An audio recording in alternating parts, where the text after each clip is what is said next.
Good morning friends. இந்த வீடியோவில் 2022 நடந்த குரூப் 4 உடைய கொஸ்டின் பேப்பரை எடுத்து அதில் இருக்கக்கூடிய கணித கேள்விகளை மட்டும் நம்ம அலசி ஆராய்ந்து பார்க்க போகிறோம். சரி, வாங்க ஒவ்வொரு கொஸ்டினாக விரிவாக பார்த்துடலாம். 121வது கொஸ்டினை பார்க்கலாம். 15% வட்டியில் 3 ஆண்டுக்கு கிடைக்கக்கூடிய கூட்டு வட்டிக்கும் தனி வட்டிக்கும் வித்தியாசம் 1134 ரூபா. அப்படின்னா அசலை கண்டுபிடி அப்படிங்கிறது தான் கொஸ்டின். கூட்டு வட்டி தனி வட்டி இதுக்கு டிஃப்ரென்ஸை கொடுத்துட்டு அசல் எவ்வளோ கண்டுபிடிங்க அப்படிங்கிறது தான் கொஸ்டின். ஸ்கூல் புக்கில் இந்த கொஸ்டின் அப்படியே இருக்குது. எங்கே இருக்குன்னா 8வது புத்தகத்தில் பேஜ் நம்பர் 145 பயிற்சி கணக்கு 4.3ன்னு கொடுத்துருக்காங்க. அந்த பயிற்சி கணக்கில் 10வது கணக்காக இருக்கிறத எடுத்து அப்படியே கேட்டிருக்காங்க. இது ஒரு டைரெக்டான ஒரு கொஷினாக இருக்குது. அடுத்தது 2வது கொஷின் பார்க்கலாம். P மற்றும் Q உடைய மீப்பெரு பொது வகுத்தி X. Q அப்படிங்கிறது XY அப்படின்னா P மற்றும் Q உடைய மீச்சிறு பொது மடங்கை கீழே உள்ளவற்றிலிருந்து கண்டுபிடிங்க அப்படின்னு கேட்டிருக்காங்க. இது கணக்கா அப்படின்னு கேட்டால் கணக்கு தான், ஆனால் ஃபார்முலா பேஸ் பண்ண கணக்கு. இது ஸ்கூல் புக்கில் இருக்கான்னா ஸ்கூல் புக்கில் இல்லை, ஆனால் 6வது புத்தகத்தில் இந்த ஃபார்முலா இருக்குது. ஸ்கூல் புக்கில் இருக்கிற ரூல்ஸை கொஞ்சம் மாடிஃபை பண்ணி கேட்டிருக்காங்க, அவ்வளோதான், மற்றபடி ஒன்றும் கிடையாது. அடுத்தது 3வது கணக்கை பார்க்கலாம். ஒரு செவ்வகத்துடைய நீளம் 3x + 2, அகலம் 3x - 2, இதோடைய பரப்பளவை கண்டுபிடி அப்படிங்கிறது தான் கொஷின். இவங்க எக்ஸுக்கு மதிப்பு கொடுத்துட்டாங்க. x = 20 அலகுகள் அப்படின்னு கொடுத்துருக்காங்க. இது எங்கே இருக்குது அப்படின்னா இது ஸ்கூல் புக்கில் இருக்கிற ஒரு டைரெக்டான கொஷின். 9வது வகுப்பில் பக்க நம்பரு 91 பயிற்சி 3.1 இருக்குது. அதில் இருக்கக்கூடிய 11வது கணக்கை எடுத்து அப்படியே கேட்டிருக்காங்க. எந்த விதமான சேஞ்சஸும் பண்ணல, அப்படியே கேட்டிருக்காங்க. ஸ்கூல் புக்கிலேருந்து வந்த ஒரு கேள்வி தான். அடுத்தது 4வது கணக்கை பார்க்கலாம். 4வது கணக்கு பகடை கணக்கு. 2 பகடையை ஒரே நேரத்தில் உருட்டுறோம். அப்படி உருட்டும் போது 2லும் ஒரே முகம் அல்லது கூடுதல் 4 கிடைக்க நிகழ்தகவு என்ன அப்படின்னு கேட்குறாங்க. நிகழ்தகவு இது எங்கே இருக்குன்னா 10வது புக்கில் தான் இருக்குது. 10வதுல பேஜ் 130 அதில் எடுத்துக்காட்டு 8.19 கணக்கு மாதிரியே இந்த கணக்கை கேட்டிருக்காங்க. ஸோ அந்த கணக்கை ஒர்க் அவுட் பண்ணி பார்த்தாவே நம்ம இந்த கணக்குக்கு ஆன்சர் பண்ணியிருக்கலாம். ஸ்கூல் புக்கில் இருக்கிறத மாதிரியாக வச்சு இவங்களே கிரியேட் பண்ண கணக்கு தான் இந்த கணக்கு. அடுத்தது 5வது கொஸ்டின் பார்க்கலாம். வாணி மற்றும் கலா 2 பேரும் நண்பர்கள். இன்று எனக்கு பிறந்தநாள் அப்படின்னு கலா சொல்கிறாப்புல. வாணிகிட்ட கேட்குறாப்புல உனக்கு என்னைக்கு பிறந்தநாள்னு சொல்லிட்டு கேட்குறாப்புல. அதுக்கு வாணி என்ன சொல்கிறாப்புலனா இன்றைக்கி திங்கக்கிழமை, இன்னையிலேருந்து 75 நாளுக்கு முன்னாடியே நான் பிறந்தநாளை கொண்டாடிட்டேன் அப்படின்னு சொல்கிறாப்புல.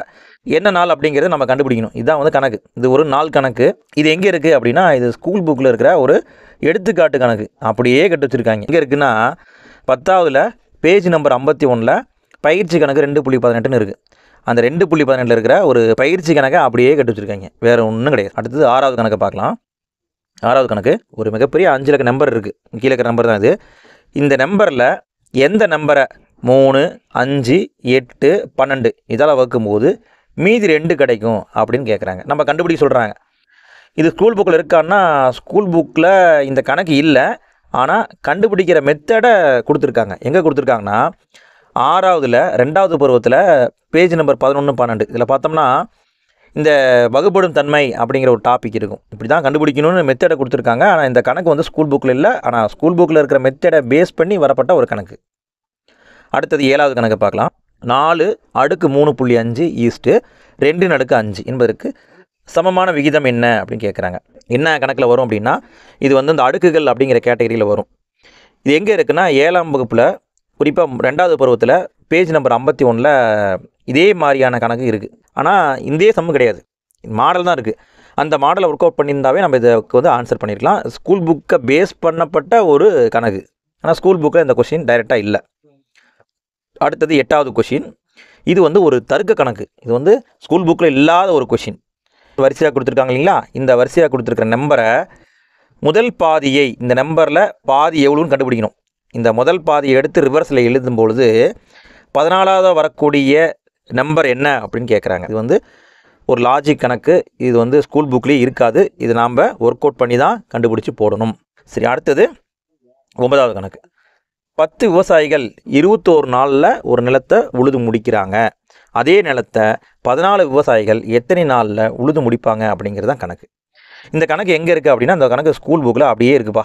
7வது வகுப்பில் முதல் பருவத்தில் பேஜ் நம்பர் 84ல் 4.3 ஒரு பயிற்சி இருக்குது. அந்த பயிற்சியில் 11வது கணக்கு இருக்குது. அந்த 11வது கணக்கை எடுத்து அப்படியே கேட்டிருக்காங்க. எந்த விதமான சேஞ்சஸும் பண்ணல, அப்படியே கேட்டிருக்காங்க. 10வது கணக்கை பாருங்கள். 18ab-3 இவை கூட்டுத்தொடர் வரிசையில் உள்ளது. இவை எப்படி இருக்குது? கூட்டுத்தொடர் வரிசையில் இருக்குது. அப்படின்னா a+b-யின் மதிப்பை கண்டுபிடி அப்படின்னு சொல்கிறாங்க. இது என்ன அப்படின்னா கூட்டுத்தொடர் வரிசையை பற்றி பேசுகிறாங்கப்பா. இது எங்கே இருக்குன்னா 10வதுல பேஜ் நம்பர் 62ல் இதே மாதிரியான கணக்குகள்லாம் இருக்குது. அதாவது கூட்டுத்தொடரை பற்றி பேசியிருக்காங்க. நம்ம அந்த சம்மாலாம் ஒர்க் அவுட் பண்ணியிருந்தோம்னா இந்த கணக்குக்கு நம்ம ஆன்சர் பண்ணியிருக்கலாம். அடுத்தது 11வது கணக்கு. ஒரு நபர் ஒவ்வொரு ஆண்டும் அதற்கு முந்தைய ஆண்டு சேமித்த தொகையில் பாதியை சேமிக்கிறார். ஒவ்வொரு வருஷமும் அவர் போன வருஷம் என்ன சேமிக்கிறாரோ அதில் பாதியை சேர்த்துக்கிட்டே வராரு. 6 வருஷம் முடிஞ்சு அவர் 7,875 ரூபாயை சேமித்து வச்சுருக்காருன்னா அவர் ஃபஸ்ட்டு வருஷம் எவ்வளோ சேமிச்சிருப்பார் அப்படிங்கிறது தான் கேள்வி. இதை எங்கேருந்து எடுத்திருக்காங்க அப்படின்னு பார்க்கும்போது 10th இந்த சம் இருக்குது. எடுத்துக்காட்டு கணக்கு இது. அதாவது 10வதுல பேஜ் நம்பர் 76ல் எடுத்துக்காட்டு 2.53 ஒன்று இருக்குது. அதில் இருக்கிற கணக்கை அப்படியே டைரெக்டாக கிட்ட வச்சுருக்காங்க. வேறு எந்த செஞ்சஸும் பண்ணலை. ஸ்கூல் புக்கிலேருந்து வந்த ஒரு கணக்கு தான் இது. அடுத்தது 12வது கணக்கு. ஒரு குறிப்பிட்ட அசல் தனி வட்டி வீதத்தில் 6 ஆண்டுகளில் 60% அதிகரிக்குது. அதே வட்டி வீதத்தில் 12,000க்கு 3 ஆண்டுகளில் கிடைக்கும் கூட்டு வட்டி எவ்வளவு அப்படின்னு கேட்குறாங்க. 8ஆம் வகுப்பில் இந்த கூட்டு வட்டியை பற்றி பேசியிருக்காங்க. 8ஆம் வகுப்பில் பேஜ் நம்பர் 138ல் கூட்டு வட்டி தனி வட்டி இதை பற்றியெல்லாம் பேசியிருக்காங்க. தனி வட்டியை பற்றி நீங்கள் பார்க்கணுன்னா 7ஆம் வகுப்பில் இருக்குது. கூட்டு வட்டியை நீங்கள் பார்க்கணுன்னா அது 8ஆம் வகுப்பில் இருக்குது. இப்போ தனி வட்டியை பற்றி நம்ம பேசும்பொழுது இந்த வீடியோவுக்கு முன்னாடி தான் ஒரு வீடியோ போட்டிருக்கோம். தனி வட்டினா என்ன அப்படின்னு ஒரு வீடியோ போட்டிருக்கோம். உங்களுக்கு புரிகிற மாதிரி பொறுமையாக பேசி போட்டிருக்கோம். நீங்கள் பார்க்காதவங்க போய் பார்த்துருங்க. தனி வட்டி கூட்டு வட்டியிலேருந்து அப்படியே கொஸ்டின் வந்திருக்கு. பட் இந்த கொஸ்டின் டைரெக்டாக ஸ்கூல் புக்கில் இல்லை, ஆனால் ஸ்கூல் புக்கில் இருக்கிறத பேஸ் பண்ணப்பட்ட ஒரு கொஸ்டின். அடுத்தது 13வது கேள்வியை பார்க்கலாம். ஒரு கிராமத்தின் மக்கள் தொகை ஆண்டுக்கு 7% வீதம் அதிகரிக்கிறது. இப்போ 90,000 பேர் இருக்காங்க. அப்படின்னா 2 வருஷத்துக்கு பின்னாடி அந்த கிராமத்தில் எத்தனை பேர் இருப்பாங்க அப்படிங்கிறதான் கேள்வி. இது எங்கிருந்து எடுத்திருக்காங்கன்னு பார்த்தா இந்த கேள்வி ஸ்கூல் புக்கில் இல்லை. ஆனால் இதே மாதிரியான கொஷின், இதே டைப்பில் இருக்கிற கேள்விகள் 8ஆம் வகுப்பில் 143வது பக்கத்துலேருந்து 146வது பக்கம் வரைக்கும் இருக்குது. இந்த மக்கள் தொகை அதிகரிக்கிறது குறையிறத பற்றிய கேள்விகள் அங்கே இருக்குது. அந்த மாடலை பேஸ் பண்ணப்பட்ட ஒரு கொஷின். நம்ம அந்த மாடலை ஒர்க் அவுட் பண்ணியிருந்தாவே இந்த கேள்விக்கு ஆன்சர் போடலாம். அடுத்தது 14வது கொஷின். 14வது கொஷின் ஒரு லாஜிக் கொஷின். இந்த வரைபடத்தில் எத்தனை முக்கோணங்கள் உள்ளது அப்படின்னு கேட்குறாங்க. லாஜிக் அப்படின்னா நுண்ணறிவு. நம்ம அந்த இடத்துல நம்ம யோசித்து கண்டுபிடிச்சி போடணும். இது ஸ்கூல் புக்கில் இருக்கான்னா ஸ்கூல் புக்கில் இல்லாத ஒரு கேள்வி. அடுத்தது 15வது கொஷின். 15வது கொஷினும் பகட கணக்கு. 3க்கு எதிர்த்தான தளத்தில் உள்ள எண் எது அப்படின்னு கேட்டிருக்காங்க. இந்த பகட கணக்கெல்லாம் ஸ்கூல் புக்கில் இருக்கிற மாதிரி எங்களுக்கு தெரியல. ஒரு வேளை இருக்கலாம், எங்களால் ஃபைண்ட் அவுட் பண்ண முடியல. இது ஒரு லாஜிக் கணக்கு, சரிங்களா? நம்ம தான் கண்டுபிடிச்சி போகிற மாதிரி இருக்குது. அடுத்தது 16வது கணக்கு. விடுபட்ட எண்ணை கண்டுபிடி அப்படிங்கிறது. இங்கே இருக்கிற நம்பரில் விடுபட்ட நம்பர் என்னவா இருக்கும் அப்படிங்கிறத நம்ம கண்டுபிடிக்கணும். இது ஒரு லாஜிக் சம்மு தான். இது லாஜிக்காக நம்ம யூஸ் பண்ணி கண்டுபிடிக்க வேண்டியதான். அடுத்தது 17வது கொஸ்டின். ஒரு செவ்வகத்தின் பக்கம் 5 சென்டிமீட்டர், அதன் மூளை விட்டம் 13 சென்டிமீட்டர் அப்படின்னா செவ்வகத்தின் பரப்பளவு எவ்வளோன்னு கேட்குறாங்க. செவ்வகத்தின் பரப்பை கண்டுபிடிங்க அப்படிங்கிறது தான் கொஷின். இதில் என்ன கொடுத்துருக்காங்கன்னா மூளை விட்டத்தை கொடுத்துருக்காங்க. இது எங்கே இருக்குன்னா ஸ்கூல் புக்கில் இல்லை, ஆனால் 6வது 7வதுல நம்ம ஃபைண்ட் அவுட் பண்ணிக்கிற மாதிரி அதில் இருக்குது. ஸ்கூல் புக்கில் இருக்கிற டேட்டாவை அப்சர்வ் பண்ணியிருந்தோம்னா இதுக்கு ஆன்சர் பண்ணலாம். அதுதான் இதற்கான விடை. மற்றபடி இந்த கேள்வி ஸ்கூல் புக்கில் இல்லை. அடுத்தது 18வது கணக்கு. ஒருவர் ஒரு குறிப்பிட்ட வேலைக்காக அப்பாயின்மெண்ட் செய்யப்படுறாரு. ஆனால் அவர் ஒழுங்காக வேலைக்கு வரல. ஒழுங்காக வேலைக்கு வராமல் வந்த நாளுக்கு மட்டும் 1,387 ரூபா சம்பளமாக வாங்கியிருக்காரு. அவர் ஒரு வேளை ஒழுக்கமாக வேலைக்கு வந்திருந்தார் அப்படின்னா 1,752 ரூபா வாங்கியிருப்பார் அப்படின்னு சொல்லிட்டு இவர் வேலை செஞ்ச நாளை கண்டுபிடிங்க அப்படின்னு கேட்டிருக்காங்க. இது ஸ்கூல் புக்கில் இருக்கான்னா ஸ்கூல் புக்கில் இந்த சம் இல்லை. ஆனால் 7வது வகுப்பில் ஆட்கள் நாட்கள் இதெல்லாம் கொடுத்துருக்காங்க. நீங்கள் அதில் இருக்கக்கூடிய கணக்குகளை ஒர்க் அவுட் பண்ணியிருந்தீங்கன்னா உங்களுக்கு ஒரு அளவுக்கு இதுக்கு ஐடியா கிடைக்கும். அங்கே கற்றுக்கிட்ட ஐடியாவை வச்சு இந்த சம்மை சால்வ் பண்ணியிருக்கலாம். அதுதான் இதற்கான ஆன்சர். இந்த கணக்கு ஸ்கூல் புக்கில் இல்லை. இதற்கான சோர்ஸு ஸ்கூல் புக்லேயே இருக்குது. அடுத்தது 19வது கணக்கு. கொடுக்கப்பட்ட 3 எண்களின் பெருக்கல் பலன் 1,875. அவற்றின் மீப்பேவா 5 அப்படின்னா மீபேமா எவ்வளவு அப்படின்னு கேட்டிருக்காங்க. நம்ம ஆல்ரெடி பார்த்தோம்னா மீபேவா மீசிமா இந்த சம்ம ஒன்று முன்னாடியே பார்த்தோம். அதே மாதிரியான கணக்கு தான் இது. ஸ்கூல் புக்கில் இருக்கானா இல்லை, நம்ம முன்னாடியே பார்த்தோம்ல 6ஆம் வகுப்பில் மீபேவா மீசிமாவை பற்றி பேசியிருக்காங்கன்னு சொன்னோம்ல. புக்கை பேஸ் பண்ணப்பட்ட கிரியேட் பண்ணப்பட்ட ஒரு கணக்கு. ஸ்கூல் புக்கை பற்றி தெரிஞ்சிருந்துச்சுன்னா நீங்கள் ஆன்சர் பண்ணலாம். அடுத்தது 20வது கணக்கு. 5இன் ஒரு பகுதி மற்றும் 8இன் ஒரு பகுதி என இரு பகுதியாக பிரிக்கப்பட்ட எண் 94இன் விகிதம் 3:4 எனில் அதன் முதல் பகுதி எவ்வளோன்னு கேட்குறாங்க. இது வந்து லாஜிக் கணக்கு. இந்த கணக்கு ஸ்கூல் புக்கில் இல்லை, இது வந்து லாஜிக் கணக்கு. நாம் கண்டுபிடிச்சி போடுற மாதிரி தான் இருக்கும்.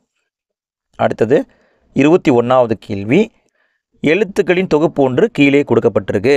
ஒவ்வொரு இதுக்கும் தனித்தனியாக குறியீடு கொடுத்துருக்கோம். நம்ம என்ன பண்ணணும், இந்த குறியீடுகளை வந்து சரியாக வந்து பொருத்தணும் அப்படின்னு சொல்கிறது தான் அந்த கணக்கு. இது வந்து லாஜிக் கணக்கு. நம்ம வந்து கண்டுபிடிச்சி தான் வந்து இதுக்கு ஆன்சர் பண்ணணும். அடுத்தது 22வது கணக்கு. 100லிருந்து 10ஐ உன்னால் எத்தனை முறை கழிக்க முடியும் அப்படின்னு கேட்டிருக்காங்க. இது ஸ்கூல் புக்கில் இருக்கான்னு கேட்டால் ஸ்கூல் புக்கில் இல்லை, இது லாஜிக் கணக்கு. நாம் அங்கே சிந்திச்சு போடுறது தான் ஆன்சர். இது லாஜிக் கணக்கு, ஸ்கூல் புக்கில் இல்லை. அடுத்தது 23வது கணக்கு. முகேஷ் ஒரு நாளில் 7ல் 2 பகுதி வேலையை முடிக்கிறாரு அப்படின்னா அவர் எத்தனை நாளில் முழுமையாக அந்த வேலையை செஞ்சு முடிப்பார் அப்படிங்கிறது தான் கொஷின். இது என்னென்னு பார்த்தீங்கன்னா அந்த தகுபின்னம் தகாபின்னம் அந்த கேட்டகரியில் வரும். அந்த மாதிரியெல்லாம் வந்து ஸ்கூல் புக்கில் இதே மாதிரியான ஓரளவுக்கு கணக்கு இருக்குது. பட் இதே மாதிரி எக்ஸாக்டான கணக்கு கிடையாது. தகுபின்னம் தகாபின்னம் கணக்கு இருக்குது. நம்ம அதை வந்து அண்டர்ஸ்டாண்ட் பண்ணி வச்சுருந்தோம்னா இந்த சம்மை ஈஸியாக போட்டுக்கலாம். ஸ்கூல் புக்கில் இருக்கிறத படிச்சிருந்தோம்னாவே இந்த கண்டென்ட்டுக்கு ஈஸியாக வந்து ஆன்சர் பண்ணிக்கலாம். அடுத்து 24வது கொஷின். ஒரு விவசாயி 20,000ஐ ஆண்டொன்றுக்கு 4.5% தனி வட்டியில் கடனாக வாங்கியிருக்கார். 5 வருஷத்துக்கு பிறகு அவர் கடனை வந்து அடைக்க வேண்டிய தொகை எவ்வளவு அப்படின்னு கேட்டிருக்காங்க. இது வந்து தனி வட்டி கூட்டு வட்டி கணக்கு. இது எங்கே இருக்குது, தனி வட்டி எங்கே இருக்குன்னா 7ஆம் வகுப்பில் இருக்குது. நம்ம இந்த வீடியோக்கு முன்னாடி தான் ஒரு வீடியோ போட்டிருக்கோம் தனி வட்டியை பற்றி. பார்க்காதவங்க போய் பார்த்துருங்க. அடுத்து 25வது கணக்கு. 1500க்கு 3 ஆண்டுகளில் இரு வெவ்வேறு இடங்களில் இருந்து கிடைத்த தனி வட்டிகளின் வித்தியாசம் 13.50 எனில் வட்டி விகிதங்களின் வித்தியாசம் எவ்வளவு அப்படின்னு கேட்குறாங்க. இது ஸ்கூல் புக்கில் இருக்கான்னா ஸ்கூல் புக்கில் இல்லை. ஆனால் தனி வட்டியை பற்றி நம்ம என்ன தான் சொன்னேன், 7ஆம் வகுப்பில் கொடுத்துருக்காங்க. கூட்டு வட்டியை பற்றி நீங்கள் படிக்கணுன்னா 8ஆம் வகுப்பில் கொடுத்துருக்காங்க. நீங்கள் அதை அண்டர்ஸ்டாண்ட் பண்ணி படிச்சிருந்தீங்கன்னாவே நீங்கள் சரியாக இதுக்கு ஆன்சர் பண்ணலாம். ஃபைனலாக கன்க்ளூஷனுக்கு வருவோம். 2022 குரூப் 4ல் கணக்கு பகுதியிலேருந்து எத்தனை கொஸ்டின் வந்திருக்கு அப்படின்னா 25 கொஸ்டின் கணக்குலேருந்து கேட்டிருக்காங்க. இந்த 25 கொஸ்டினில் ஒவ்வொரு வகுப்பாக எடுத்து பார்த்தோம்னா 6ஆம் வகுப்புலேருந்து எந்த விதமான பயிற்சி கணக்கோ எடுத்துக்காட்டு கணக்கோ வரல. ஆனால் 6வது இருக்கக்கூடிய கண்டென்ட்டை பேஸ் பண்ணி 3 கொஸ்டின் வந்திருக்கு. அடுத்தது 7ஆம் வகுப்புலேருந்து எந்த விதமான பயிற்சி கணக்கோ எடுத்துக்காட்டு கணக்கோ வரல. ஆனால் அந்த கண்டென்ட்டை பேஸ் பண்ணி 4 கொஸ்டின் வந்திருக்கு. பாருங்கள், 6வது பேஸ் பண்ணி 3 கொஸ்டின் வந்திருக்கு, 7வது பேஸ் பண்ணி 4 கொஸ்டின் வந்திருக்கு. இந்த 2 மிக்ஸ் ஆன மாதிரி 3 கொஸ்டின் வந்திருக்கு. அடுத்தது 8ஆம் வகுப்புலேருந்து பயிற்சி கணக்கு ஒன்று வந்திருக்கு. அதோடைய மெத்தடை பேஸ் பண்ணி 2 கொஸ்டின் வந்திருக்கு. அடுத்து 9ஆவதுலேருந்து ஒரே ஒரு கொஸ்டின் தான் வந்திருக்கு. பயிற்சி கணக்கு ஒன்று மட்டும் தான் வந்திருக்கு. 10ஆவதுலேருந்து பயிற்சி கணக்கு 2, எடுத்துக்காட்டு கணக்கு 2 வந்திருக்கு. 4 கணக்கு வந்து 10ஆவதுலேருந்து வந்திருக்கு. முடிவாக பார்த்தோம் அப்படின்னா அதிகமான கொஸ்டின் எங்கேருந்து வந்திருக்குன்னா 6, 7லேருந்து வந்திருக்கு. அடுத்தது 10ல் வந்திருக்கு, 8ல் 2 வந்திருக்கு, 9ல் 1 வந்திருக்கு. ஃபைனலாக ஸ்கூல் புக்கிலேருந்து எத்தனை கொஸ்டின் வந்திருக்குன்னு பார்க்கும்பொழுது ஸ்கூல் புத்தகத்துலேருந்து 18 கொஸ்டின் வந்திருக்கு. நம்ம ஸ்கூல் புக்கில் இருக்கிற கண்டென்ட்டை பேஸ் பண்ணியே 18 கொஸ்டின் வந்திருக்கு. மீதி இருக்கிற 7 கொஸ்டின் வந்து லாஜிக்கை யூஸ் பண்ணி போடக்கூடிய கொஸ்டின். இந்த 7 கொஸ்டினும் ஸ்கூல் புக்கில் இல்லை. இந்த கணக்கெல்லாம் தேடி கண்டுபிடிக்கிறது எங்களுக்கு பெரிய சுமையாக இருந்தது. எங்கே இருக்குன்னு கண்டே பிடிக்க முடியல. ஏன்னா கணக்கு புக்கு யார்ட்டையுமே கிடையாது. நாங்கள் எல்லாத்தையுமே பிடிஎஃப்பை வச்சு செக் பண்ணி தான் எடுத்து போட்டிருக்கோம். ரொம்ப எஃபோர்ட் போட்டிருக்கோம். அதனால் உங்களுக்கு தோணுச்சுன்னா அப்படியே ஒரு லைக்கை தட்டி விட்டுருங்க.